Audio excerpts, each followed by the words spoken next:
Røkkr players and coaches, and Brett Diamond, our Chief Operating Officer. For media in the room, or in the Zoom rather, the way this works is drop your name into chat if you'd like to ask a question. I'm going to just call on people based on the order I get questions in. And when you come off mute, if you could just make sure you direct your question to one of the players, if it's for a specific player, coach, or Brett, and we'll go from there. So today, we're getting excited. It's the start of the 2022 season. We play Optic on Sunday to kick things off. We are also streaming this on YouTube, and we're live on Twitter Spaces. So thanks to everybody who is joining on those channels as well. I will go ahead and turn things over to Brett Diamond, but we need to have you guys come off mute if you're not off mute in the Lanthea. All right, thanks, Cassie. I'll just open up with a couple quick words, and then we'll get to questions. We're really excited for the start of the 2022 season. Been a long off season, but we're thrilled to have these guys coming back. A lot of excitement and optimism around the season coming up. A few things that I'll mention at the top here. Some staffing updates. I think most people are aware Jake Troba has moved from his coaching position that he's had the last couple of years into an elevated role within the organization. His new title is Vice President of Esports and Acquisitions. So in that role, and some of this Jake has taken on throughout the course of 2021, but he now oversees the construction of all of our competitive rosters across all of our teams, not just Minnesota Røkkr, but also Version 1, working closely with the coaches of each of those teams on any roster decisions. Jake's also taken on significant responsibilities across the organization, really all aspects of the org and the business. He's a valued advisor and executive on everything we're doing across all of our teams and businesses. So we're excited to share that update and Jake's new role. Obviously, we're thrilled to have Dan join the coaching staff, replacing part of Jake's role, as well as Joey Nubs, who's come on as team operations coordinator and is a valued member of the staff. Also happy to share that Annie Scott Riley, who has been our VP of Marketing Creative, has been promoted to Chief Marketing Officer. Annie's been a huge part of everything we've done as an organization pretty much since day one. And her role as well, both Annie's elevation and Jake's elevation, sets us up as an organization for the growth and what we're prioritizing in the future. So if anybody has any questions on that, happy to field them, but I know most of this is about the team and the guys, so we're excited to get into it. The last thing I will share is for our first match this Sunday, we have a watch party at Imagine Movie Theater in Eagan at someone correct me if I get this time wrong, but 4 p.m. Central? 4 p.m. Central is the start time of the watch party. So excited to welcome our fans to that. So Cassie, I'll turn it back over to you, and let's get this thing going. Cool. Yeah. If you're interested in the watch party, go to our Twitter. You can get a ticket, put your name on the list. I'm going to go ahead and put Brett Blakemore on the spot and have him go first here. Brett, if you want to come off mute. Sure. Yeah. With this new game, and this is kind of a question for all the players, but with the new game and learning it, going into the first stage, how's that process been for you? What's been the most difficult thing for each of you, kind of learning the game and getting to know it? Yeah, I can start us off. I would obviously, with Call of Duty as an esport, it's very different from other FPSs where the game is changing every year. I think like the most difficult thing is obviously just learning the game and then developing a new system based on how the game plays out, what works for us, what maps we're good at, what maps we need to improve on. So just kind of finding our own system again, and then just growing with that, I would say. Yeah, that's pretty solid. I'd probably say around the same thing, to be honest. Just coming up with a good system that we all are on the same page with. Yeah, just having a new game every year. It could be difficult sometimes because you have to relearn the game almost, but it's the same game at the same time. But yeah, just coming up with that system is like the biggest thing for us right now. Yeah, I mean, every single year, like a new game plays different every year. So you're just kind of relearning the ins and out. And so you have that foundation, and then from the foundation, you kind of build from there. Okay, Tanner at .esports, you can come off mute. Hey guys, how's it going? Hey, how are you? Hey, first, I kind of have a two-parter. So first question for the players. How does playing a team like Optic Texas affect your psyche and preparation for a match, especially after a newsworthy and hype-filled offseason, and the fact that it's the first match of the regular season? And then, for the coaches, how do you make sure that the team toes the line of not getting too amped up for that one, but, still ready to go and get up for the regular season? Yeah, going into a first match and playing a premier team like Optic Texas, I think it's really exciting because you're going to have the most viewers watching that match. And it just makes you want to play better and come out with a hot start to the season by playing the biggest team in the league right now. So I think it just makes everyone excited. But of course, when we're in game, we can't just be all hyped up and excited. We got to make sure we're focusing on what we want to do, our game plan, and then just execute. Yeah, so I think there's like a lot more pressure on a team like them in a match like that rather than us. It's the first match of the season. Everyone has, these crazy, unreal expectations for them. And if they start the season off with a loss, then you have all the fans kind of just harping on them. This player needs to go. This player isn't pulling their weight. What roster changes does Optic need to make? This and that. So I think the pressure rides a lot more on them. And, we're just going into it like any other match. Don't they play someone before us then? Yeah, they have. We play They have one more match. Yeah, they play. I think they play London first. Yeah, they play London The day before. I think it's just like any other match, to be honest. Like, you're going into a CDL match, you're going to be prepared, you're going to go hard. Just because it's Optic Texas, like, you don't want to treat it any differently. Yeah, I like that they gave us the prime time Sunday night slot on the facts. schedule first weekend. Yeah, I think it's also different too because it's the beginning of the game, so no one really has like much VOD to look at. So I think everyone right now is just kind of just going in to play their game, and just that's really all you can do.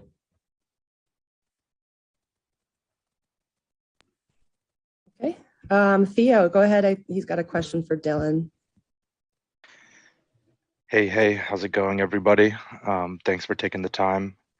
So, yeah, for Dylan, a lot has been made of snipers, kind of felt like the league got peer pressured into removing the GA on snipers or whatever.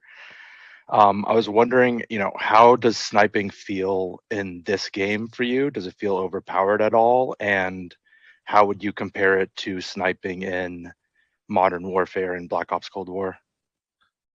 Yeah, sniping in this game is definitely is really good. I would say it's a little bit worse though than Black Ops Cold War. That's why snipers weren't allowed at all, because I feel like the game pretty much shot for you, and it was almost a guaranteed kill every time you used the sniper.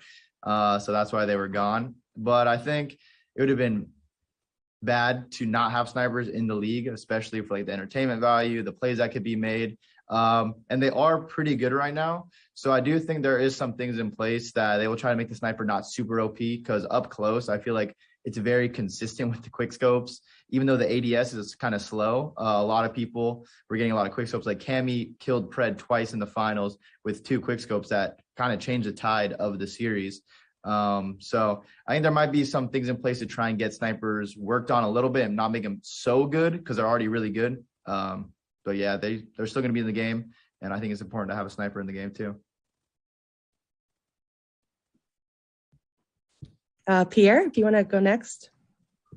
Good morning, guys. Thanks for taking the time. I remember at the end of last season, we kind of talked about how it's not uncommon for teams to mix up the lineups and stuff, but you guys have decided to keep the same lineup and you like what you have. Is that an advantage in any way to keep that continuity going from one season to the next? Do you feel like you guys might have an advantage in that regard against other teams?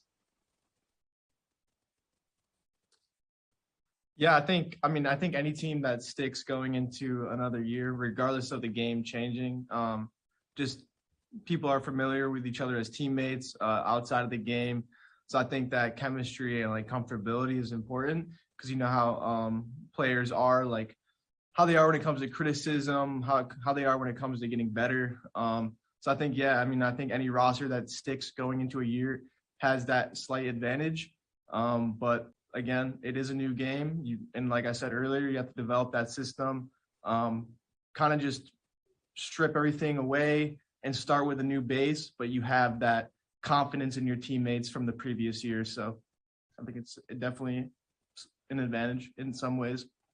Yeah, there's definitely less growing pains, and we've seen the peak that we can get to when we won Major 5. A lot of teams, when they completely blow up their roster and rebuild a new one, there's a lot of pressure on them to perform relatively quickly, because if those teams don't see success after a couple tournaments, they start looking toward like the next thing, because they feel like they don't really have too much time to keep riding out that roster. And with us, we've seen what we can do, so it relieves a lot of pressure in that aspect, because we know the level we're able to reach.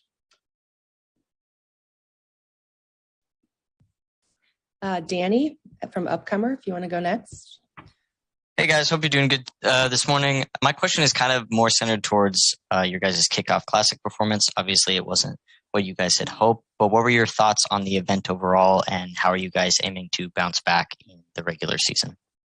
From my perspective, I think that the event itself, I think it was ran really well. I mean, I think like COVID precaution wise, it could definitely been a little bit better, like more masks, more stuff like that. But I think the event itself was like really fun, and I think it did better than others expected, to be honest. But from like gameplay type and like the way our team played, I think 2 of the maps in that series that we lost could have definitely turned and been in like our favor. But I feel like personally, I'd rather lose like in that the way we did rather than like in an actual serious match. So, you know what I mean? Small like reality check. Just focus on what you gotta get better at and get back and get better. So yeah, I mean, if you look at the kickoff from last year too, Florida beat FaZe there. Everyone put Florida on such a high pedestal. They didn't do too great in the first stage of that season. And FaZe, on the other hand, who lost that match, they just completely turned it around. So I think doing well at the kickoff is going to put a little bit more pressure on some of those teams, and the teams that didn't do too hot, they're going to have a lot more to be able to look back on and see what they have to tighten up in terms of their gameplay. Okay, thanks, Brian. Pierre, go ahead. This one's for Eli. You came in the middle of the season last year, obviously, and had a big impact on the team. Now that you kind of have a full off season with everybody and going into this season, how do you see your role this season as opposed to when you came in last year? Personally, for my own gameplay, I still think I'm kind of the same player. I think I'm definitely more directive on the map in terms of like being a leader in some situations. I'm definitely like kind of picking up that role because of my play style and like kind of being a front man a lot. I think other than that, I mean, I'm just still working on my own game, being a good teammate.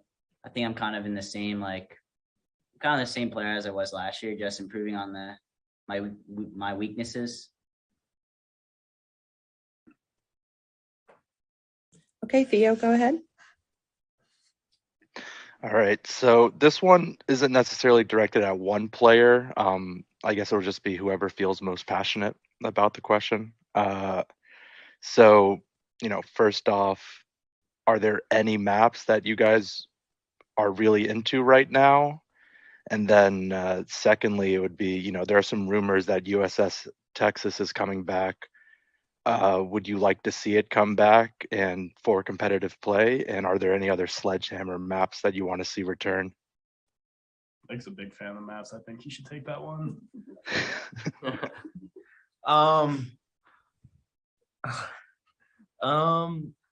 There's I mean there's a few, I mean over 90.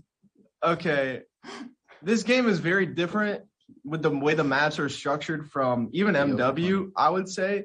But after scrimming, playing a lot of S&D, like, playing wagers, things like that, and just kind of like learning like how you can abuse certain things on these maps. I would say like Berlin, Tuscan, they're kind of growing on me. Bokij, not so much. Gavitu, no. USS Texas, I think, would be probably one of the last maps I would think should be added to the like S&D rotation. In my opinion, I don't think that map really played out too well in Search. It was just a snipe battle. Even in World War II, I would like to see. I don't think anybody's ever like really mentioned this, but like some kind of like MW3 map be remastered. I'm not looking at MW. I'm not looking at World War II. I'm looking at MW like 3, like those kind of maps. I could see like I don't know, even I mentioned this a while ago to someone like Arcaden. I would love to see that. Even some BO4 maps, maybe. Yeah, I'd love to see Arcaden be back, something like that. Sledgehammer, bro. But yeah, bootleg could work too. bootleg, something like that. But USS Texas would be an interesting map to bring back, but we'll have to see. Yeah, we'll just have to see. I don't know. Dylan, you better start practicing your Some London science docs, I'm down. if Yeah. USS Texas is back. Yeah, no, hopefully with the World War II maps, I was surprised to see USS Texas because maybe it was fun for like casuals and public match, but for competitive, it's probably the worst SND map in World War II for competitive. I think everyone was excited for London docks, but we don't know if that's coming in. So I think everyone's kind of hoping for London docks to come in, but whatever comes in, we got to practice it and go from there. Take St. Marie over Yeah, I mean, USS Texas too. to go on top of that, like the way the maps are made, like you have a bunch of like breakable barriers, like destructibles, like you kind of also have to put that in factor of it. Like, are they gonna add those same features on the new maps? Is the map still gonna be good? And like recently, I mean, I think pub players like the new maps that are being added, but like competitively, like they're kind of straying away from like the original like 3-lane maps, maybe having like a 4 sneak lane. But I mean, you're just gonna learn the maps, finding out the power positions, and just going from there.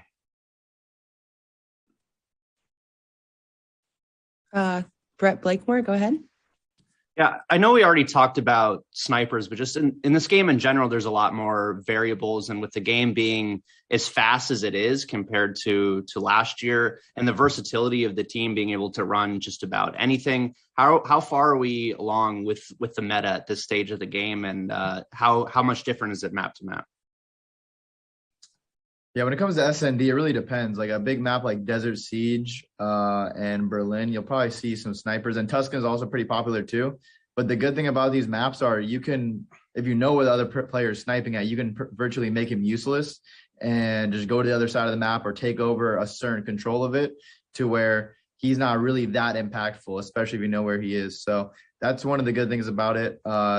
You can just kind of do different types of strategies. You don't always have to have a sniper. And I think it's going to be really important to have a sniper some rounds switch it up and go a little more fast paced, go for map control, or go rush and get a bomb down.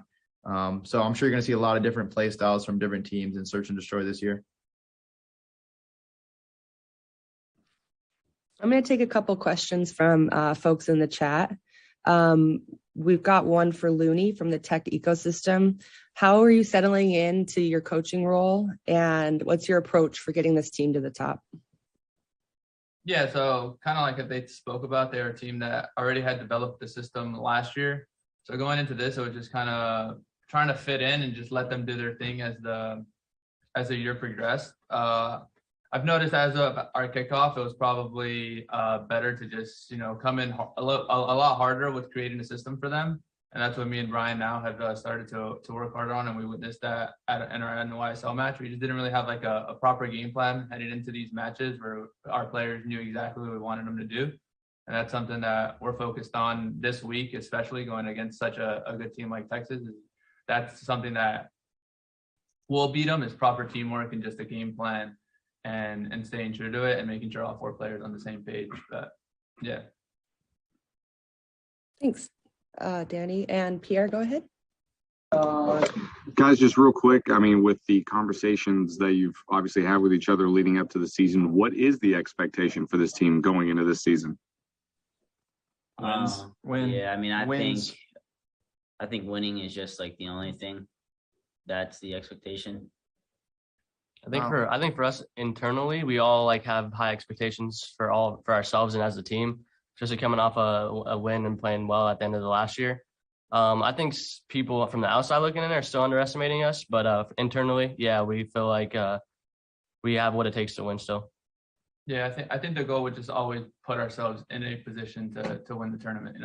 Go into every major and winners bracket. That's going to put you at the best spot to win a tournament, and then just making it to Sunday, I think, is our goal. Obviously championships, but it has to start somewhere, and I think that's where it starts, is just always putting ourselves in a position to win. Yeah, as long as you see more positives match by match, that's all you can really ask for, because then you're going to reach that point where you're truly peaking.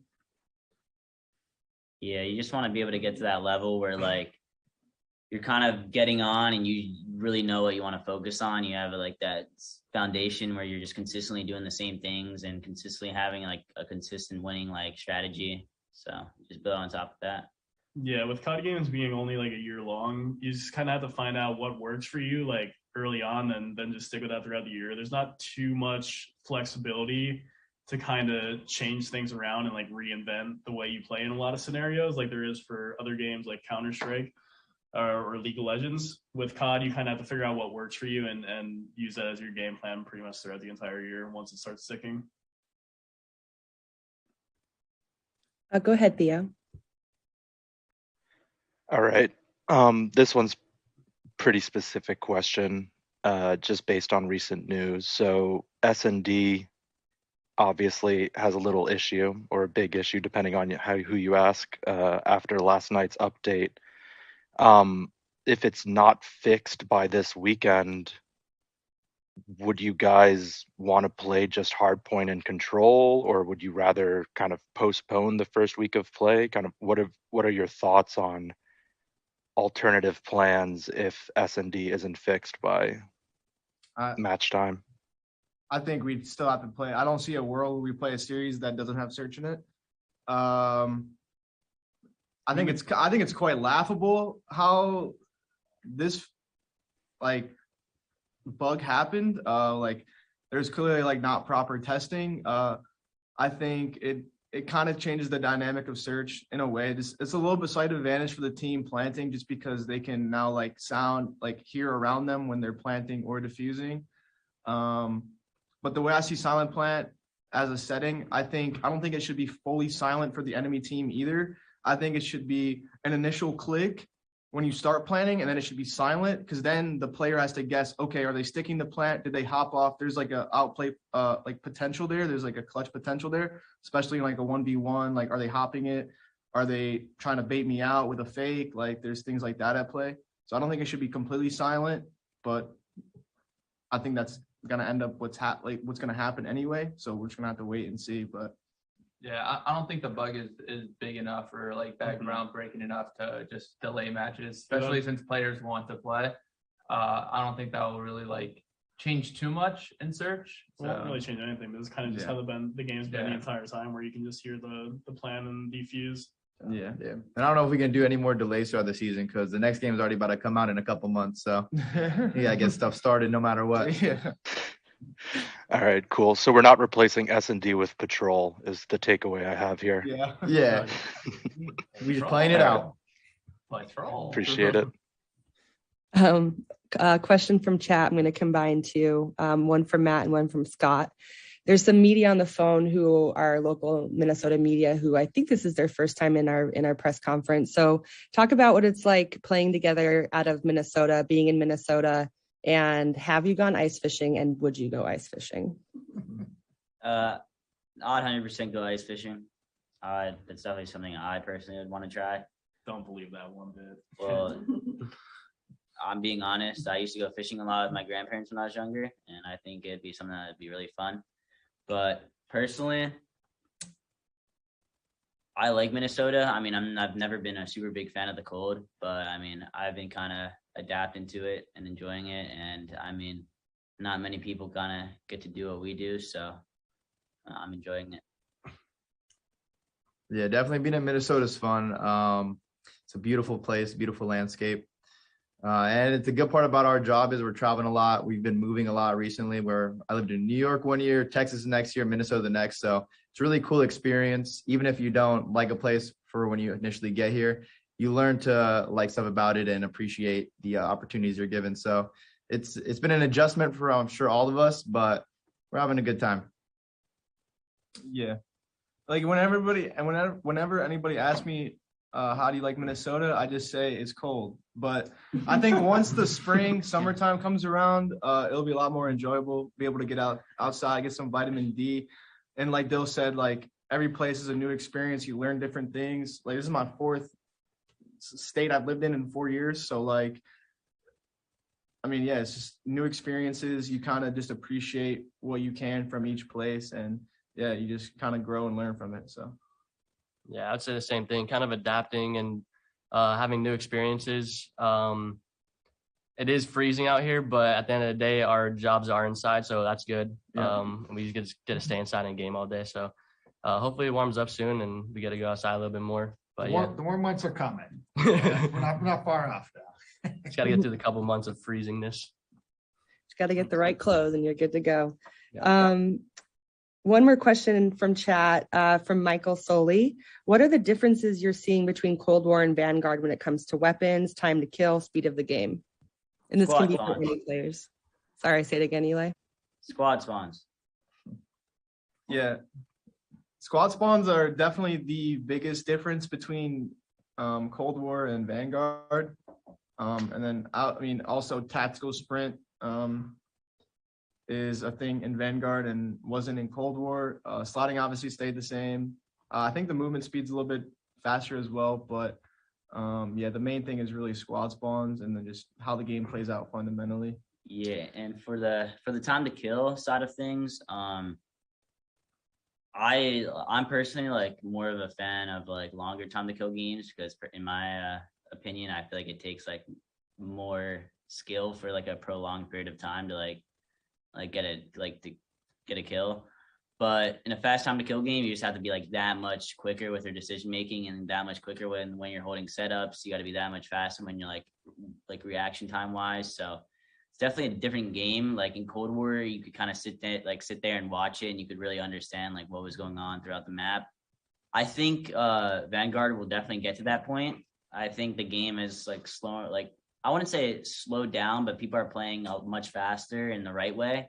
So I think slowly the game will be more like, I guess like from a strategic standpoint, like understanding to watch, but it's action packed for sure.